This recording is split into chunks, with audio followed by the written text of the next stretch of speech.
prazer estar aqui com vocês na casa do nosso Deus, que nós possamos sair daqui melhores do que entramos, amém? Hoje a mensagem é muito importante, porque já está vendo aí o tema, nossa identidade, nossa missão, amém? Que vocês possam prestar bastante atenção ao assunto e que possamos ser reavivados pelo nosso Deus. Nós estamos perdendo nossa identidade adventista nos últimos dias.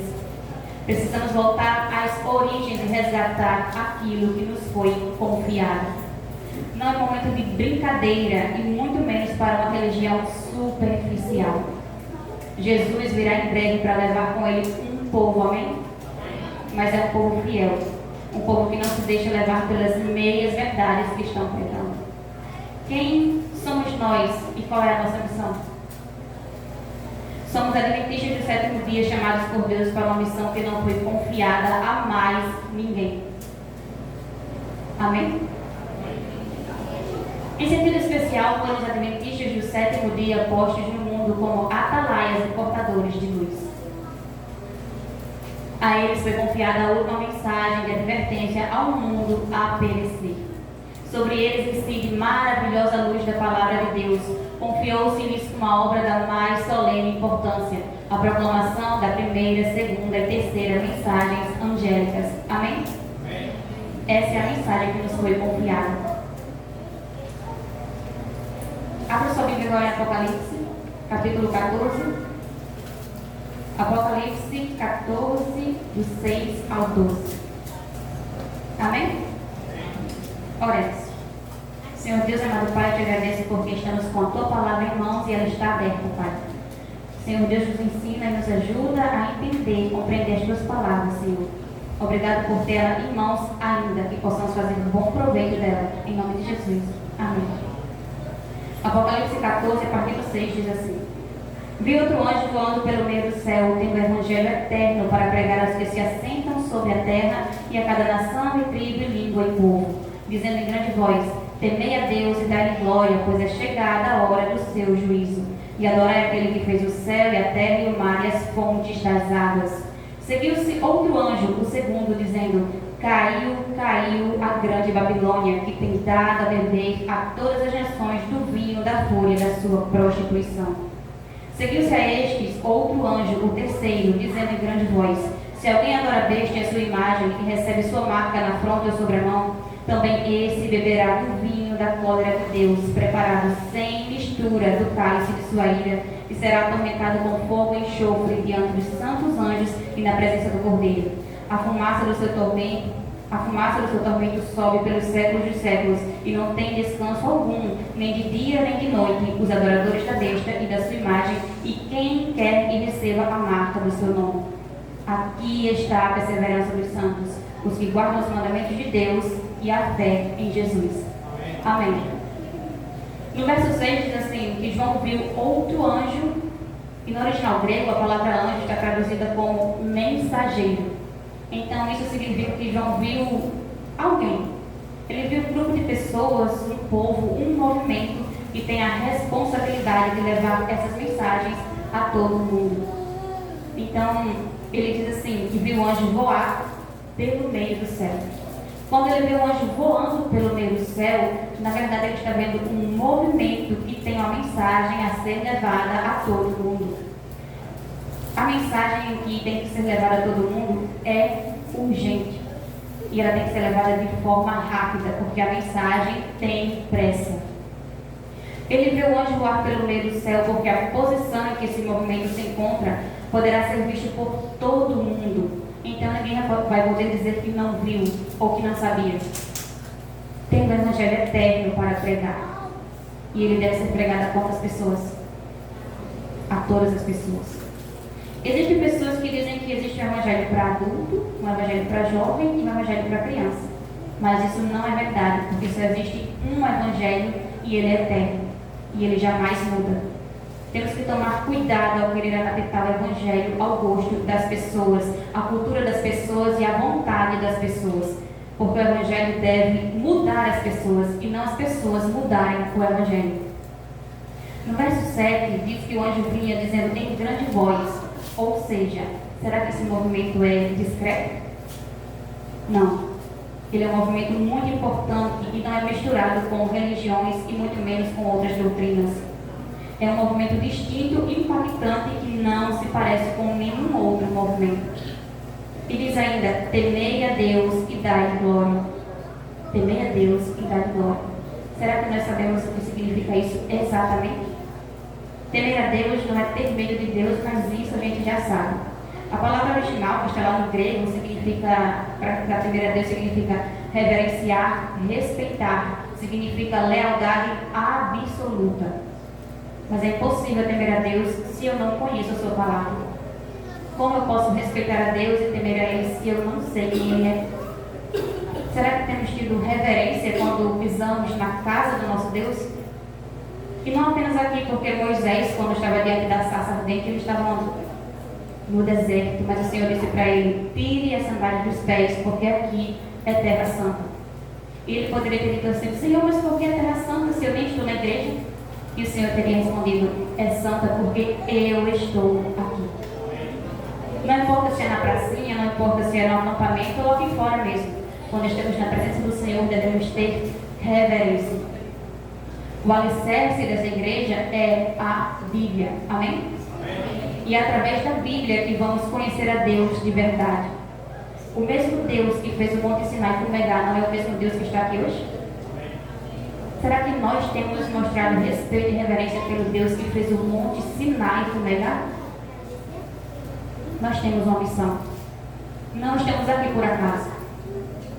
A missão da Igreja Adventista do Sétimo Dia é proclamar a todos os povos o Evangelho eterno, no contexto das 3 mensagens angélicas de Apocalipse 14, do 6 ao 12, levando-os a aceitar a Jesus como Salvador pessoal e unir-se à sua igreja, ajudando-os a se prepararem para o breve retorno de Cristo. Amém. Nossa missão é proclamar ao mundo o Evangelho eterno e preparar o povo para a vinda de Cristo. Pois Ele vem. E Ele vem logo. Ele vem com poder. Ele vem como vencedor. E nós, como povo escolhido, temos o privilégio de sermos mensageiros do Senhor. Mas só que nós estamos dormindo e a hora de dar a mensagem final está passando.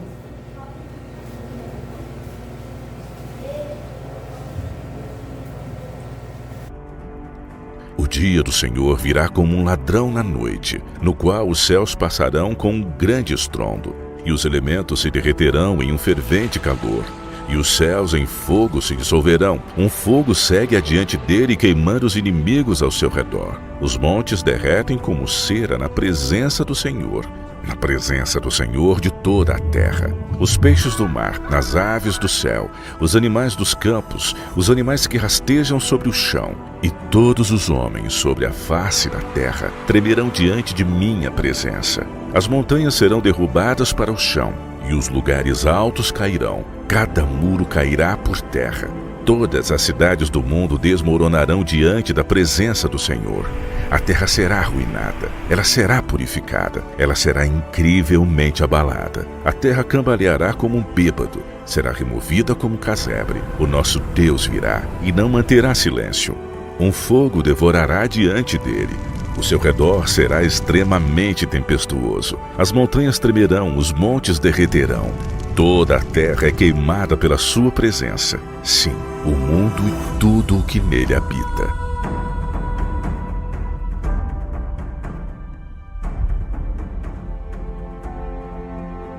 A missão das 3 mensagens angélicas é preparar um povo que esteja de pé diante de Deus. Amém? O nosso Deus virá. Amém. Mas o que tem acontecido? Parece que com o passar do tempo, o verdadeiro objetivo, a verdadeira missão tem sido esquecida e deixada de lado. Eu vou ler para vocês um trecho de uma carta enviada para o Ministério de Sustento Próprio, chamado Fatos Incríveis, e por um irmão nosso. Ele diz assim: tenho 20 anos e cresci na igreja, mas aprendi muito mais com vocês em um mês do que aprendi há 20 anos na igreja. Minha igreja me alimenta constantemente com leite e eu tenho me tornado intolerante à lactose. Eu sempre desejei uma verdade bíblica mais profunda e eu sou grato a Deus por usar vocês para me ajudar. Os jovens da minha igreja mal conhecem as verdades das profecias bíblicas ou mesmo as crenças doutrinárias. Na igreja temos o costume de viver bem e pregarmos bons sermões, mas o viver bem que ele fala aqui é acomodar e acostumar. E ele continua dizendo assim: penso que nós estamos enfraquecendo a juventude por não ensiná-los sobre coisas como os eventos finais, e esse talvez seja o nosso maior problema: a neutralidade, o politicamente correto e pouco ou nenhuma verdade presente. Perdemos o foco na missão. Não é tempo de pregações de autoajuda, não é tempo para pregações de coaching, não é tempo para uma mensagem de prosperidade, não é tempo para massagear egos e exaltar o ser humano, não é tempo de pregar conforto. Pelo contrário, é tempo de tirar as pessoas da sua zona de conforto. Porque se uma pregação não leva as pessoas a temerem a Deus, a reverenciarem a Deus, a buscarem a Deus, se uma pregação leva as pessoas a se divertirem e rirem, ela vem de qualquer lugar, menos do céu. Vamos agora a uma outra carta publicada numa revista adventista. Ela diz assim: pessoas em outras igrejas podem ser amigáveis e amáveis. Sua música pode ser bonita e os sermões inspirados. Então, se nós, adventistas, pensamos que podemos atrair conversos sinceros, simplesmente dando a eles todas essas coisas, enganamos a nós mesmos. Outras igrejas podem dar a eles tudo isso sem exigir os sacrifícios que vêm ao se tornar um adventista do sétimo dia. A primeira e única coisa que as pessoas não podem obter nessas outras igrejas é a verdade não adulterada para esses últimos dias. Tentar competir com as igrejas do mundo e não dar-lhes a única coisa que nos faz especiais é um esforço inútil. Precisamos falar a verdade com amor, mas com convicção. Devemos enfatizar a mensagem em vez de minimizá-la. Essa verdade nos torna diferentes e distintos. Amém. É bem profundo, né? E se você, com tudo isso, ainda acha que a igreja adventista é como qualquer outra igreja, convido você a prestar atenção no vídeo que vai ser passado aqui. Eu não sei se alguém aqui já ouviu falar de um homem chamado George Morneau. Ele já faleceu alguns anos atrás. E ele passou por uma experiência bem impactante. Foi tão impactante que ele escreveu um livro, você pode adquirir na CTB. O nome do livro é Uma Viagem ao Sobrenatural. Ele foi convidado para participar de um culto, mas o culto não era para Deus. E ele não sabia. Ele não era adventista ainda, mas foi ali que ele ouviu pela primeira vez o nome adventista. E olha o que os seguidores de Satanás, os adoradores de Satanás, falaram sobre os adventistas naquele momento. Então, você já tinha ouvido falar de um adventista do sétimo dia? Nunca em minha vida. Eles falaram sobre os adventistas. Mas a palavra adventistas foi mencionada. O sacerdote estava nos dizendo que a necromancia, como já me referi anteriormente, é a crença de que os mortos tenham entrado em um estado superior de existência, etc. Disse ele, ao longo dos séculos, espíritos demoníacos amigáveis têm trabalhado diligentemente para estabelecer e manter nas convicções religiosas de todos os povos a crença de que o homem tem uma alma imortal. Então, ele se gabou sobre o fato de que o mestre era tão inteligente em que ele tinha enganado o mundo todo, mesmo nesta época de grande conhecimento científico e entendimento. Então uma pessoa levantou a mão e o sacerdote disse: sim, você quer dizer alguma coisa? E ele disse: e os adventistas? Você não pode enganá-los quanto ao estado dos mortos. E eu tenho uma pergunta: como é que eles não podem ser colocados sobre o grande engano? O sacerdote disse: você está certo. Peço desculpas, aqui eu cometi um erro. Quando eu disse que todas as milhões de pessoas que vivem na face desse planeta, todos, você sabe, estavam homenageando ao grande mestre, eu esqueci dos adventistas. Eles são tão poucos em número. Quando você pensa em todos os bilhões de pessoas, eu nem sequer pensei em mencioná-los. Então eu peço desculpas. Então ele diz, em segundo lugar, a razão pela qual eles não podem ser colocados sob o grande engano. Deixe-me explicar sobre isso. Agora a minha próxima declaração vai perturbar algum de vocês. Mas o que eu estou dizendo é pura verdade. É um fato, é a realidade. O fato de que os adventistas observam o sábado bíblico da criação e reverenciam ao Criador naquele dia torna impossível para os espíritos enganá-los. Eles recebem ajuda muito especial e grande discernimento espiritual. Ele disse, sob essas condições, eles não são pessoas comuns. É um povo tão pequeno, não é mesmo? Foi isso que ele disse. Mas é um povo pequeno que não pode ser enganado se estiver ao lado da verdade, amém? Precisamos estudar a Bíblia e entender o que Deus espera de cada um de nós. Se soubermos a verdade, não seremos enganados. Eles sabem quem são os adventistas. Nós é que estamos esquecendo quem somos. Deus está nos dando verdades cruciais e distintivas que nos fazem adventistas do sétimo dia. Não luteranos, nem episcopalianos, nem batistas, nem metodistas, mas adventistas do sétimo dia. Temos uma mensagem distinta que ninguém mais está proclamando. E porque ninguém está, nós temos que proclamar. Amém? Não precisamos copiar o mundo, não precisamos agir como eles. Porque nos dizem que o povo de Israel esteve na Canaã, eles contemplaram os adoradores de Baal e acharam aquilo tão lindo que perguntaram se podiam copiar um pouco daquilo. E não é isso que está acontecendo agora? Nós estamos fazendo o mesmo ao tentar copiar o que as outras igrejas estão fazendo e trazendo isso aqui para dentro. Mas isso é entregar fogo estranho. Muitas pessoas em nossas igrejas estão achando que para atender ao desenvolvimento da igreja é preciso criar uma banda e colocar aqui na frente ou trazer diáconos dançarinos. Parece engraçado, mas isso é verdade. Se nós estivéssemos realizando a obra como o Senhor nos orienta, não precisaríamos de todas essas luzes e nem de todo esse show. A igreja tem que manter seus princípios perante todo o universo celeste e os reinos deste mundo de maneira firme e decidida. Nós não estamos focados no selo de Deus, não estamos focados no fechamento da porta da graça e na segunda vinda de Cristo. Parece que, infelizmente, nós estamos planejando ficar aqui por mais um tempinho. Não estamos nos preparando e nem preparando outras pessoas para a vida do Senhor. E isso não é adventismo. Nossa identidade, o propósito do movimento está sendo perdido. Será um povo que guarda os mandamentos de Deus arrastado na iniquidade dominante? O que Deus espera de nós hoje? Jesus respondeu. Abra sua Bíblia lá em Isaías capítulo 43, verso 10. Amém? Diz assim: vós sois as minhas testemunhas, diz o Senhor, o meu servo a quem escolhi, para que o saibais e me creiais e entendais que sou eu mesmo, e que antes de mim Deus nenhum se formou, e depois de mim Deus nenhum virá. Amém. Vós sois minhas testemunhas, diga a eles quem eu sou e o que eu fiz. Essa é a missão de todas as igrejas evangélicas. Mas esse não é o único propósito do adventismo. A missão principal da igreja adventista não é só mostrar ao mundo quem é Cristo. O nosso propósito também é alertar o mundo corrompido pelo pecado de que há salvação em Cristo, que virá um juízo, que ele retornará à terra e que todo aquele que se entregar a ele verdadeiramente será salvo.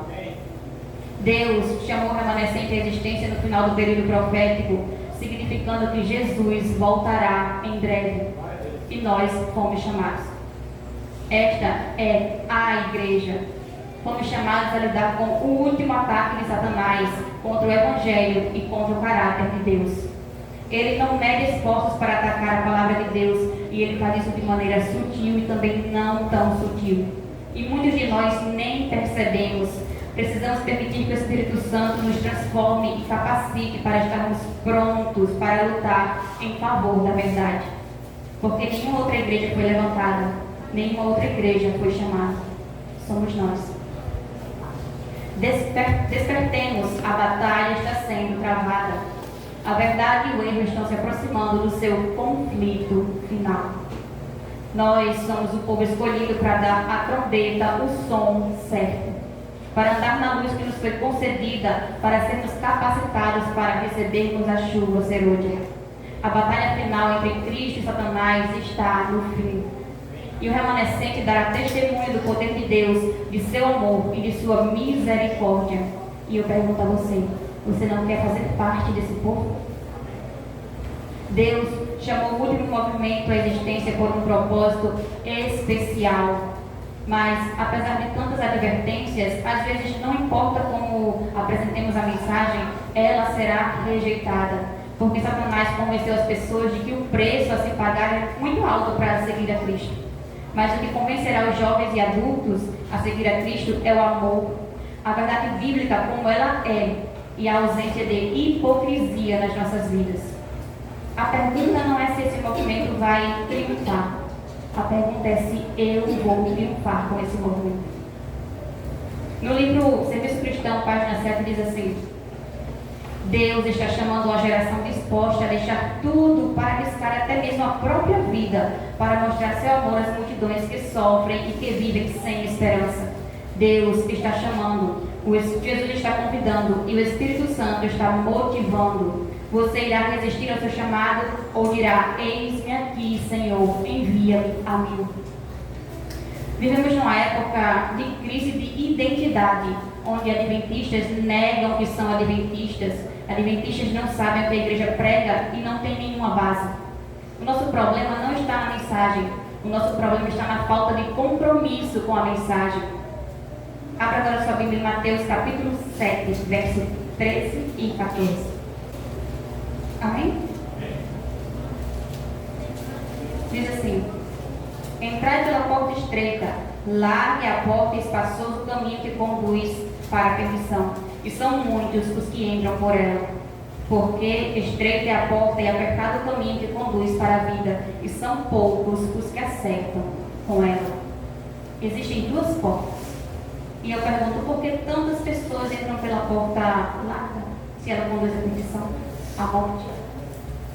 É porque ela é o caminho mais fácil, é sem compromisso e sem dificuldade. Imagine agora que você está chegando em casa com um monte de sacolas e a porta da sua casa é bem estreita. E para passar por ela você vai ter que deixar alguma coisa para trás. E é exatamente isso que está acontecendo. Por que ninguém quer entrar pela porta estreita? Porque para entrar por ela precisamos deixar alguma coisa para trás e as pessoas não querem. Escolha o caminho estreito, mas também escolha viver com alguém que escolheu o caminho estreito. Porque nada temos a temer quanto ao futuro, a menos que nos esqueçamos a maneira em que o Senhor nos tem guiado em seu ensino e em nossa história passada. Somos um movimento profético, com um DNA profético, com uma missão específica. Nós avançaremos sim até o fim, com um pé no passado e um olhar no futuro. Nós sabemos de onde viemos e também sabemos para onde vamos. Não somos daqui e estamos em missão. Não esqueça a sua missão. Não importa as dificuldades, porque os heróis da fé andavam a pé, de carroça e a cavalo. Tudo pela mensagem. E você? Quanto valor você dá à palavra de Deus e não consegue vir nem na igreja, que é tão pertinho da sua casa? O capitão Bates recebeu um sonho de Deus e o Senhor disse para ele entrar a Battle Creek para falar sobre esse sonho. Eram 1.500 quilômetros de distância. E ele foi de avião, ele foi de jato, ele foi de carro, ele foi a pé, de carroça ou a cavalo. Nós temos essa vontade? Você viajaria 1.500 quilômetros para falar de Deus para alguém? Eles tinham tão pouco, mas faziam tanto pela mensagem. E Ellen White diz assim: muitas vezes ficávamos reunidos até alta noite e às vezes a noite toda pedindo luz e estudando a palavra. Repetidas vezes, esses irmãos, Tiago Aites, José Bates, o pai Pierce, o pastor Irã e outros, reuniam-se para estudar a Bíblia a fim de que conhecessem o sentido e estivessem preparados para ensiná-los com poder. Quantos aqui já fizeram isso? Estudar a palavra de Deus e entender corretamente para ensinar outras pessoas. Quantas vezes já dedicamos meia-noite ou uma noite toda para entender o que Deus quer nos dizer através de sua palavra? E quanto tempo você dedica à sua série preferida? Meia-noite? Uma noite? Vários dias? Quanto tempo você dedica ao WhatsApp e ao Instagram? Quanto tempo você dedica para conversar com o seu amigo? Meia-noite? Uma noite toda? Precisamos repensar muitas coisas. Satanás não consegue destruir a igreja porque ela é a menina dos olhos de Deus, amém? Então ele vai tentar minar esse movimento. modificando a teologia e trazendo coisas estranhas, fogo estranho que retira o poder da mensagem nas pessoas. Em Mensagens Escolhidas, volume 3, diz assim: Deus está despertando uma classe de pessoas para dar o alto clamor da terceira mensagem angélica. O objetivo de Satanás agora é levantar, suscitar novas teorias para desviar a mente da verdade, da obra genuína, da mensagem para este tempo. Ele estimula as mentes para dar uma falsa interpretação das Escrituras, um alto clamor falso para que a mensagem verdadeira não seja ouvida quando ela vier. Esta é uma das mais fortes evidências de que o alto clamor será assim ouvido e a terra se iluminará com a glória de Deus. Satanás sabe que o alto clamor está próximo e que a última mensagem ao mundo vai ser sim dada. Deus vai encher de poder aqueles que estão buscando essa experiência e que estão se colocando à sua disposição. Satanás sabe o que vai acontecer e ele está tentando confundir a mente de todos com falsos reavivamentos, levando as pessoas a pensarem que não precisam levantar, que ficar sentado no banco da igreja conformado com esse século é o suficiente. Ele tem agido rápido para enganar muitos, e Paulo declara assim: todos os que desejam viver piedosamente em Cristo serão perseguidos. O grande conflito fala assim: então, por que a perseguição parece estar adormecida? O único motivo é que as igrejas se conformaram ao padrão do mundo e por isso não despertam oposição. A religião em nossos dias não é a fé pura e santa de Cristo e de seus apóstolos.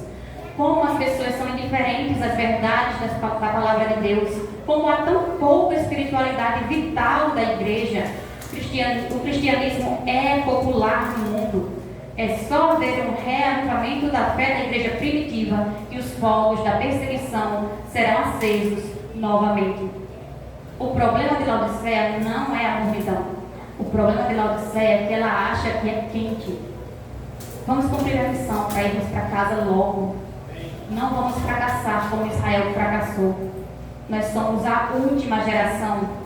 O propósito de nossa existência é provar que Satanás é mentiroso, que os métodos de Deus são corretos, justos e confiáveis. A missão da Igreja Adventista é diferente de qualquer outro grupo chamado de 6.000 anos de história. Estamos na última etapa dos eventos finais.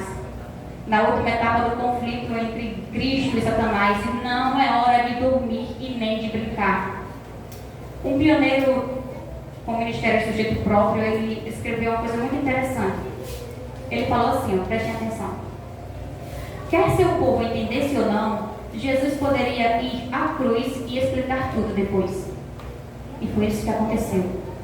Será que existia pelo menos uma pessoa na terra que entendeu o que estava acontecendo quando Jesus disse lá na cruz: está consumado? Não. E ele teve que voltar após a ressurreição e explicar tudo, até mesmo para os discípulos. Ele continua dizendo: então, em 1844, tendo alguém na terra entendido ou não, Jesus saiu do lugar santo para o lugar santíssimo e explicou tudo depois. E não foi isso que aconteceu? Será que existia alguém naquele dia, quando eles esperavam a volta de Jesus na terra, que sabia o que realmente estava acontecendo? Não. Jesus teve que explicar tudo para eles depois. Nós estamos enfrentando uma experiência que nunca antes na história alguém enfrentou. E se Jesus esperasse tudo acontecer para depois voltar a explicar, seria tarde demais. Jesus retardou seus passos para andar com a gente, porque Ele quer que seu povo esteja preparado para os eventos finais. A porta da graça vai fechar e a igreja do Senhor precisa estar pronta para encontrar com o noivo. Mas Deus não pode encerrar o seu trabalho no lugar santíssimo e explicar tudo depois, porque seria tarde demais para a gente. Nós estamos nos preparando para a batalha final? Você está brincando de ser cristão porque Satanás não está brincando. A igreja para você é só um passatempo? É só para você vir encontrar os amigos? Nós estamos numa guerra. Aqueles que perseverarem sofrerão perseguição e muitos serão mortos. E agora eu faço uma pergunta muito importante para vocês. Você está se preparando para morrer? Você está se preparando para morrer? Se nós tivéssemos noção do que está vindo por aí, não teríamos lugares vazios na igreja. Pelo contrário, seria preciso fazer um culto pela manhã e pela tarde, para caber todo mundo. O problema é que o povo só vai acordar quando for tarde demais. A mensagem está sendo passada e o povo está lá fora. Deus nos deu uma mensagem para pregar ao mundo, mas não podemos pregar essa mensagem ao mundo se nós mesmos não vivemos essa mensagem. Abra sua Bíblia em Romanos, capítulo 13, versos 11 e amém? Diz assim: e digo isto a vós outros que conheceis o tempo, já é hora de vos despertar do sono, porque a nossa salvação está agora mais perto do que quando no princípio cremos. Vai alta noite, vem chegando o dia. Deixemos, pois, as obras das trevas e revistamos-nos das armas da luz. Amém. A gente precisa acordar quando? Agora. O momento é agora. Deus está nos dando uma chance hoje. A gente precisa acordar. O mundo precisa levar a gente a sério, mas o mundo só vai levar a gente a sério quando nós mesmos levarmos a nossa mensagem a sério. Porque muitas vezes a gente fica triste porque está difícil, né, trazer as pessoas lá de fora para dentro da igreja. Meu irmão, você fica triste porque está difícil trazer as pessoas de fora para dentro da igreja. Mas está difícil trazer os próprios membros para dentro da igreja. Está difícil trazer os próprios adventistas do sétimo dia para dentro da igreja, porque muitos só vêm em programação. E depois, cadê o povo? O cristão que não é fiel à sua profissão de fé causa mais danos ao mundo do que o próprio mundano. Ser membro da igreja não é garantia de salvação. É uma solene declaração que faço à igreja de que nenhum dos nomes que se acham registrados nos livros da igreja está preparado para finalizar sua história terrestre. Sabe por que é tão difícil conseguirmos trazê-los de fora? Porque nós não levamos a sério. Quem vai levar a gente a sério? O tempo está acabando e nós não estamos prontos. No livro Vida e Ensinos, capítulo 31, Ellen White relata um sonho que ela teve. E ela diz assim, ela disse que sonhou que estava uma grande multidão. Eles estavam prontos para viajar e eles tinham carroças cheias de seus pertences. E quando começaram a caminhar, a estrada parecia subir. De um lado havia um precipício e do outro uma muralha lisa e branca. À medida que caminhavam, a estrada ficava mais estreita e em alguns lugares parecia tão estreita que eles nem conseguiam mais levar as carroças. Então eles deixaram parte dos seus pertences para trás e as carroças e foram a cavalo. Mas o caminho se tornou ainda mais estreito a ponto deles terem que andar bem juntinho à muralha. E eles estavam com medo porque os seus pertences batiam na muralha e eles tinham medo de cair no precipício. Então eles pegaram seus pertences e jogaram no precipício. E ela disse que em determinados pontos uma mão parecia segurá-los e guiá-los pelo caminho perigoso. Mas o caminho continuava a se estreitar ainda mais e não foi possível continuar a cavalo. Agora eles iam a pé, um seguindo as pegadas do outro. Mas o caminho ficava mais estreito e pequenas cordas caíram do alto da muralha e todos se agarraram naquelas cordas. E eles caminhavam e as cordas iam com eles. O caminho ficou tão estreito que em determinado ponto eles concluíram que seria melhor viajar sem sapatos. E mais à frente eles tiraram as meias. Mas o caminho era tão estreito que mal cabia os pés deles. Então eles tiveram que segurar firme na corda. E eles gritaram assim: temos apoio de cima? Eles chegaram a um grande despenhadeiro e ali terminava o caminho. E aquela era a hora de depender inteiramente das cordas. E eles pensavam assim: onde é que essa corda está presa? Do outro lado do precipício havia um lindo campo verde que ela disse que não se parecia com nenhum lugar na terra que ela já tivesse visto. Mas eles pensaram: como chegar lá? A nossa única esperança está em depender inteiramente da corda. Ela não falhará agora. Ainda estavam com medo quando alguém lá atrás disse assim: Deus segura a corda. Não precisamos temer. Ele não nos faltará agora, porque nos trouxe até aqui em segurança. Segure firme a corda. O lugar está preparado e o remanescente precisa estar de pé quando Cristo voltar.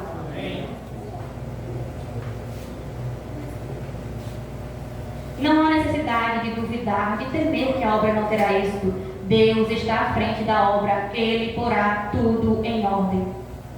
Tenhamos fé em que Deus há de pilotar seguramente ao porto a nobre nau que conduz o povo de Deus. A obra vai até o fim e ela vai prosperar porque Deus é quem guia o seu povo. Aqui está a paciência dos santos. Aqui estão aqueles que guardam os mandamentos de Deus e a fé de Jesus. Pela primeira vez, este testemunho será dito de uma completa comunidade de santos. Meus irmãos, penso que nós devemos reavaliar aquela casa no meio da cerca. O propósito para o qual fomos chamados. Ellen White escreveu em Filhos e Filhas de Deus, página 279, não obteremos a vitória através de números, mas através da completa entrega da alma a Jesus. Meus irmãos, é assim como terminamos a obra. É assim como iremos para casa nesta geração. Ou ao contrário, esperaremos por outra geração para fazer aquilo ao qual não estamos prontos. É uma questão crucial. Portanto, o que eu estou dizendo e que acredito, que o propósito principal para o qual Deus chamou a IASD à existência é para vindicar o nome de Deus pela obediência por amor em tudo o que Ele pede. Sem pormenores, sem questionamentos, se Deus falou, isso é o suficiente para mim. Duas palavras são muito importantes. Sim, Senhor. Não talvez, nem depois, apenas sim, Senhor. Esse deve ser o nosso texto para memorizar de hoje. Sim, Senhor. E quando vindicamos o nome de Deus e refutamos as mentiras de Satanás, então nós damos essa mensagem ao mundo com poder. Bem, se não fizermos o nosso propósito muito bem, alguém faz. E seu nome é Satanás. Ele sabe, ele está por aí há algum tempo. Ele sabe qual é o plano de Deus, ele pode ler a Bíblia e sabe sobre o texto que acabamos de ler. Ele sabe que Deus está sendo julgado e ele fará o máximo possível para impedir que esta geração de adventistas cumpra a sua missão. Ele não está brincando, pois quanto mais ele nos mantiver calados, felizes e tranquilos, ele continuará a governar o mundo por muito tempo. Ele está muito empenhado em não quebrar o ciclo de sonolência e laodiceianismo. Como eu disse, Satanás irá usar cada armadilha em seu arsenal para garantir que iremos perder. Que iremos para os nossos túmulos e então outra geração virá e irá para o seu túmulo. Como aconteceu várias vezes desde 1844. Portanto, hoje eu faço apenas uma simples pergunta a você. Você é um adventista do sétimo dia? E você quer ser a última geração que terá de viver sob o governo de Satanás neste planeta? Nós devemos pensar claramente, devemos tomar decisões que serão duradouras e que nos permitirá ver Jesus voltando muito em breve. Você é adventista do sétimo dia? Não passamos como os antediluvianos, 120 anos de pregação de Noé e o povo decidiu se arrepender quando? Quando era tarde demais. Quantos adventistas do sétimo dia vão se arrepender tarde demais? Quantos de nós perderemos a salvação com tudo nas mãos? Aproveite essa chance. Eis que venho sem demora. Conservas o que tens para que ninguém tome a tua coroa. Prepare-se, estude a Bíblia, venha para a igreja. O tempo está passando. Nós somos os reparadores de brechas. O caminho estreito vai ficar ainda mais difícil, mas a vitória é garantida para aqueles que se submetem a Deus. Se você quer ver o Senhor voltar, se você quer fazer parte do povo remanescente, se você aguarda fielmente a vida do Senhor e quer que Ele te use para a honra e glória dele, levante-se e nesse momento vamos cantar muito.